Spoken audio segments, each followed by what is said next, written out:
અમદાવાદના ચંડોળામાં operation clean પર ગૃહ રાજ્યમંત્રીનો હુંકાર। હર્ષ સંઘવીએ કહ્યું, એક પણ ઘૂસણખોરને છોડવામાં નહીં આવે।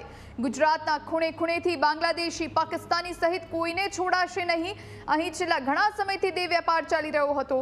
અહીંના લોકો ચોરી સિવાયના ઘણા ગુનામાં સંડોવાયેલા છે। 5 વર્ષ પહેલા બાંગ્લાદેશીઓને અહીંથી ડિપોર્ટ કરાયા હતા। સંપૂર્ણ કામગીરી નિયમ મુજબ જ થઈ રહી છે। અલ કાયદાને સપોર્ટ કરતા 4 આતંકી અહીંથી જ પકડાયા હતા। નાની નાની મુસ્લિમ છોકરીઓને દેહ વેપારનો શિકાર બનવું પડતું હતું। અહીંથી ગેરકાયદેસર વસતા બાંગ્લાદેશીઓ મળી આવ્યા હોવાની વાત હર્ષ સંઘવીએ કહી છે। ચોરી એના સિવાયના બીજા અનેક ગુનાઓ જોડે જોડાયેલા લોકો અહીંયા ગેરકાનૂની રીતે નિવાસ કરતા હતા। ખૂબ મોટા પાયે આ થોડા દિવસ અગાઉ બી અહીંયાથી બાંગ્લાદેશીઓ મળ્યા છે।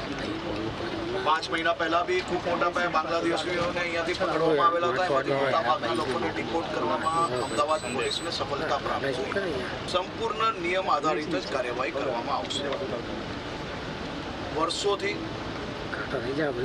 અનેક કારણોસર, અનેક સ્ટેના કારણે આ સૌ લોકોને અહીંયા કબજો કરવાનો અવસર પ્રાપ્ત થયો, પરંતુ કાયદાકીય લડાઈઓ લડીને રાજ્ય સરકારે બધા જ સ્ટે વેકેન્ટ કરીને કાલે ચંડોળા તળાવની આસપાસનું ખૂબ મોટું એન્ક્રોચમેન્ટ ક્લિયર કરવામાં સફળતા પ્રાપ્ત થઈ છે।